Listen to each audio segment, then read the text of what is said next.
Les chiffres qui viennent de nous être confirmés indiquent que nous allons avoir dans l'année 2017 un record en matière d'embauche. Ce sont les entreprises elles-mêmes qui le déclarent. Et il y aura 2 millions d'embauches, 8% de plus que l'année dernière, et c'est effectivement un record depuis 2002. Voilà, je laisse le pays dans un bien meilleur état que celui que j'ai trouvé il y a maintenant 5 ans. Nous avons plus d'embauches, le chômage baisse, nous avons des investissements, une croissance qui repart, et c'est le fruit du travail de tous, pas simplement du gouvernement ou du président de la République.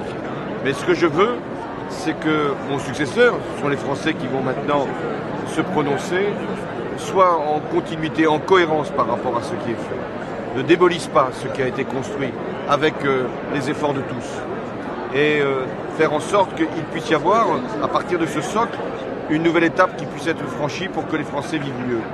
Moi, j'aurais fait, pendant ces 5 ans, dans une période extrêmement difficile, avec une crise autour de nous, avec des épreuves que chacun ici se souvient, parce que nous avons tous été blessés, même s'il y a eu des victimes à travers les actes terroristes, nous avons été capables de dépasser ces épreuves, de nous rassembler, et même s'il y a eu des différences de point de vue, des divisions, j'ai veillé à l'unité du pays. Alors je veux que mon successeur puisse, à partir de ce socle, aller plus loin et ne soit pas tenté, comme certains l'expriment, de démolir, de déconstruire, de défaire ce qui a été engagé maintenant depuis 5 ans.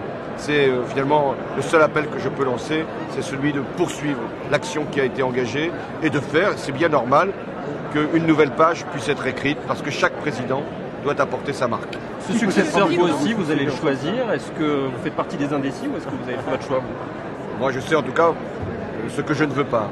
Ce que je ne veux pas, c'est un pays qui se coupe du monde, qui s'écarte de l'Europe, qui abandonne ses alliances. Ce que je ne veux pas, c'est un pays qui sème la division et le trouble alors que nous sommes devant une menace qui exige le rassemblement.